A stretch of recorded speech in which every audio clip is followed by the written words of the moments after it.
अस्सलाम वालेकुम। आज चलते हैं नेक्स्ट लेक्चर की तरफ। जिस स्टूडेंट्स को या गर्ल्स को मेरे पास एडमिशन लेनी है ना, वो मेरा अभी नंबर आपने स्क्रीन पर देखा होगा, उस पर कांटेक्ट करके एडमिशन करवा सकते हैं। ये क्लासेस ना बिल्कुल फ्री हैं।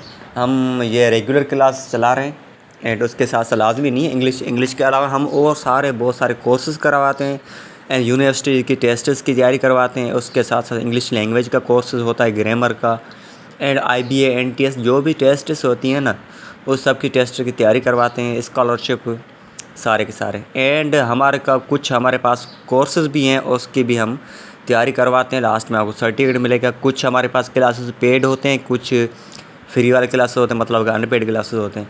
वो आप पे डिपेंड करता है। ठीक है जी, चलें अब लेक्चर की तरफ चलते हैं। जब आप YouTube पर देख रहे हो तो काइंडली मेरा ये चैनल सब्सक्राइब करें। आज चैप्टर 7 है, ये properties and behaviour of light के बारे में। तो ये फिज़िक्स के रिलेटेड है, लेकिन ये जनरल साइंस है क्योंकि ये हम 4 to 8 वाली साइंस अभी तक पढ़ रहे हैं।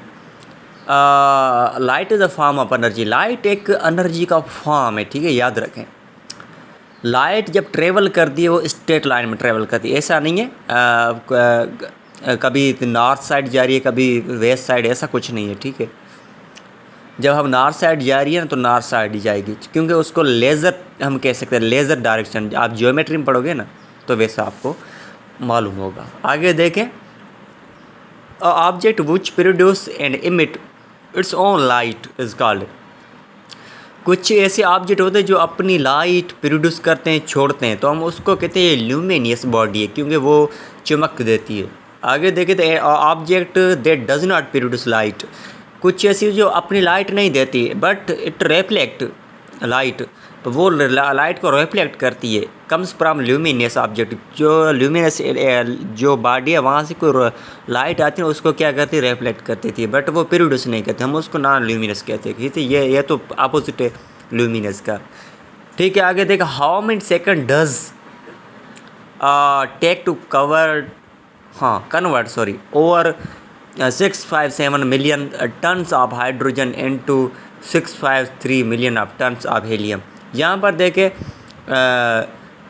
657 मिलियन टन से हाइड्रोजन का, जो उसको इन्होंने हीलियम के 653 टन्स में उन्होंने बताया।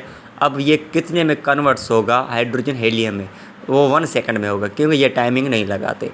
आगे देखें, the missing 4 billion tons of mass are discharge into. यहाँ पर देखें तो द मिसिंग 4 बिलियन, यहाँ पर कोई 4 बिलियन टन्स की बात हो रही है, मास मिस कर रहा है। डिस्चार्ज इनटू स्पेस, यहाँ पर हम स्पेस पर उसको डिस्चार्ज कर सकते हैं। ठीक है जी, कुछ इश्यूज़ भी हो सकते हैं इसलिए। आगे देखा, how much heat and light does earth receive from the billion tons of मास।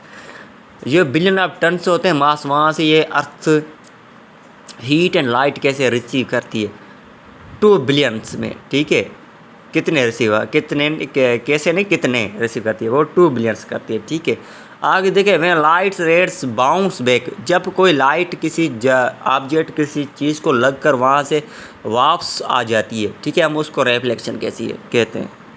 आगे देखें, हाँ, the object that allow light to travel through them are called.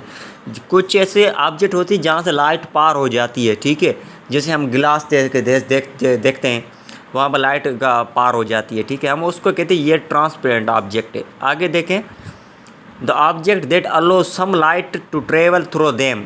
कुछ ऐसे होते हैं कुछ लाइट उसमें से ट्रेवल हो जाती है, तो हम उसको कहते हैं ये ट्रांसक्यूलेंट ऑब्जेक्ट है। कुछ ऐसे होते हैं जहाँ से कोई लाइट ट्रेवल नहीं होती। सपोज़ करें एक आयरन है, आयरन में से लाइट कभी ट्रेवल नहीं होगी, क्योंकि वो लाइट को रिफ्लेक्ट करने नहीं देता, हम उसको ओपेक ऑब्जेक्ट कहते हैं। ठीक है, आगे देखें, हाँ, लाइट की वैक्यूम स्पीड कितनी है, 300 मिलियन मीटर पर सेकंड है। Way light blocked by opaque object. जब भी लाइट उसको ऑब्जेक्ट को ब्लॉक करती है ना, तो वो क्या बनाती है, उसके अपोजिट में शेडो बनाती है, जाहिर सी बात है। आगे देखें, सोलर एक्लिप्स। सोलर एक्लिप्स कब होती है, जब मून ना अर्थ और सन के बीच में आ जाता है, और लूनर एक्लिप्स का तब होता है जब अर्थ मून और सन के बीच में आ जाती है। आगे देखें, मून के कितने फेज़ है, 8 फेजेज़ है, याद रखें। फेज़ ऑफ मून इस कॉल्ड, मून के जो फेज़ उसको हम क्या कहते हैं, वैक्सिंग कैरेसेंट मून। ठीक है। तो लास्ट फेज ऑफ मून के जो लास्ट फेज है उसको हम क्या कहते हैं, इट डिस्पेयर, जो ज़ाहिर नहीं है, उसको हम कहते हैं वेनिंग कैरसेंट मून। ये याद रखें, ठीक है। आज के लेसन काफ़ी है, थैंक यू।